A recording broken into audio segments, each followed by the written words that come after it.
परिवार के बारे में बात होगा। मैं कहता हूं तुम कितना बड़ा नामर्द हो, नापुंसक हो कि तुम परिवार के बात करते हो।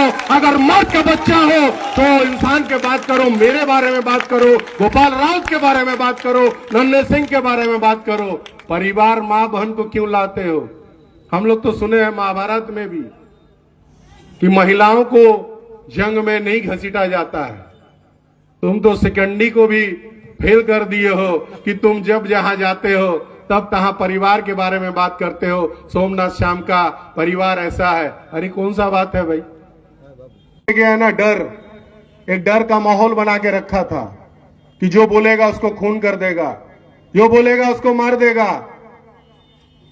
उसने वही चाल को चला इस बार कि विकी जादव को फिर मार देंगे, एक संतरास तैयार हो जाएगा भाटपाड़ा में, जगदल में। फिर लोग डर जाएंगे, फिर लोग नहीं बोलेंगे, लेकिन बोलेगा अब सब कोई बोलेगा। सोम के साथ हर नौजवान बोलेगा, हर मां बोलेगा, हर बहन बोलेगा।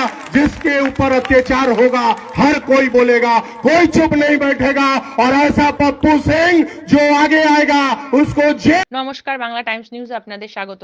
ব্যারাকপুর শিল্পাঞ্চলে বেশ কয়েক মাস ধরে চলছে সংসদ ও বিধায়কের গোষ্ঠীদ্বন্দ্ব, যা নিয়ে ইতিমধ্যেই অস্তিত্বতে পড়েছে রাজ্যের শাসক দল তৃণমূল কংগ্রেস।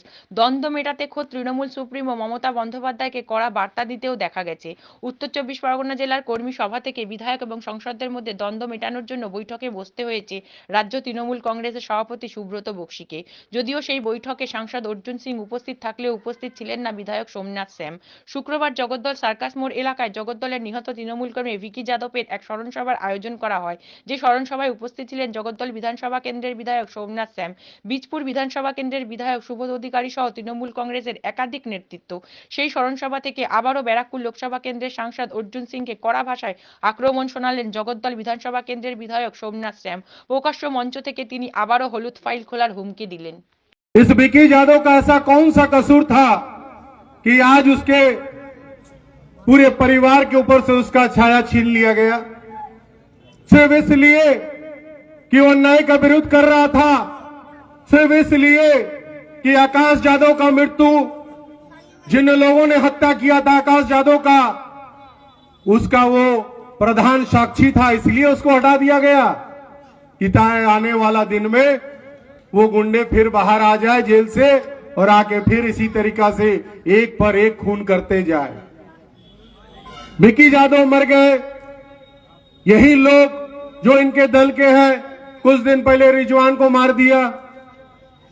एकदम शाम का 5 बजे जगदल बड़ी मस्जिद के सामने तमाम लोगों ने कैमरा में देखा कि किस तरह रिजवान को गोली मार दिया, वही मर गया वो। सिर्फ एक हत्या नहीं, कई हत्याएं इस तरह होते गया है। और मैंने दावा किया था मीडिया के सामने कि ये हत्या जो भी होता है तो हमेशा वो हत्यारा जो होता है, क्यों मेघना झूठ मिल के कुली लाइन से निकल के बाहर आते हैं। तो ठीक उसी तरीका से कल आप क्या थे, ये 16, 17, 18 के लोगों से छिपा नहीं है। आप क्या करते थे, क्या आपका धंधा था, किस तरीका से आप पैसा रोजगार करते थे, ये बातें यहां के तमाम जनता जानती है। लेकिन जो फिरोज बोल के गया है ना डर, एक डर का माहौल बना के रखा था कि जो बोलेगा उसको खून कर देगा, जो बोलेगा उसको मार देगा। उसने वही चाल को चला इस बार कि विकी जादव को फिर मार देंगे, एक संतरास तैयार हो जाएगा भाटपाड़ा में, जगदल में। फिर लोग डर जाएंगे, फिर लोग नहीं बोलेंगे, लेकिन बोलेगा अब सब कोई बोलेगा। सोम के साथ हर नौजवान बोलेगा, हर मां बोलेगा, हर बहन बोलेगा।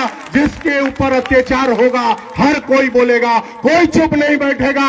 और ऐसा पप्पू सिंह जो आगे आएगा उसको जेल में भेजेंगे हम लोग, प्रशासन उसका न्याय करेगा। देखिए न्याय किया।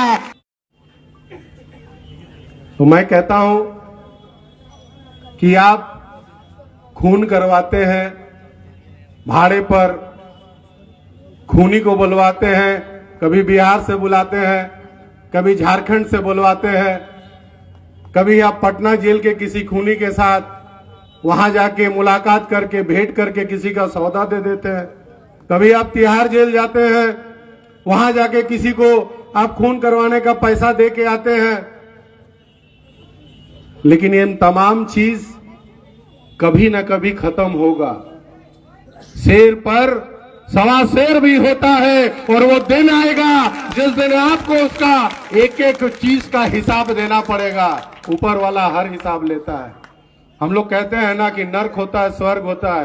कोई नर्क कोई स्वर्ग नहीं होता है। सारा नर्क और स्वर्ग हमें यही काट के जाना है, क्योंकि हम कोई जानते नहीं है कि हमारे मृत्यु के बाद हम कहां जाएंगे या फिर पुनर्जन्म लेंगे कि नहीं। जो पाप करेंगे उसका दंड हमें इसी धरती पर, इसी जगह पर भोग के जाना होगा। सिर्फ लंबा लंबा बात, बड़े बड़े डायलॉग। और देख लीजिएगा, आज हम लोग तमाम लोग यहां विक्की यादव का श्रद्धांजलि में आकर विक्की यादव के खून के बारे में और इस अंचल में हुए जितने खून है उस खून के परिवार के प्रति श्रद्धांजलि देते हुए जिन बातों को कहा, लेकिन कल देखिएगा कहीं मंच लग जाएगा और कल मंच लगने के बाद देखिएगा फिरोज का परिवार के बारे में बात होगा, कहीं गोपाल राउत का परिवार के बारे में बात होगा, तो कहीं नन्हे सिंह का परिवार के बारे में बात होगा, परिवार के बारे में बात होगा। मैं कहता हूं तुम कितना बड़ा नामर्द हो, नापुंसक हो कि तुम परिवार की बात करते हो। अगर मर्द का बच्चा हो तो इंसान के बात करो, मेरे बारे में बात करो, गोपाल राउत के बारे में बात करो, नन्हे सिंह के बारे में बात करो। परिवार मां बहन को क्यों लाते हो? हम लोग तो सुने हैं महाभारत में भी कि महिलाओं को जंग में नहीं घसीटा जाता है। तुम तो सिकंडी को भी फेल कर दिए हो कि तुम जब जहां जाते हो तब तहां परिवार के बारे में बात करते हो। सोमनाथ श्याम का परिवार ऐसा है। अरे कौन सा बात है भाई?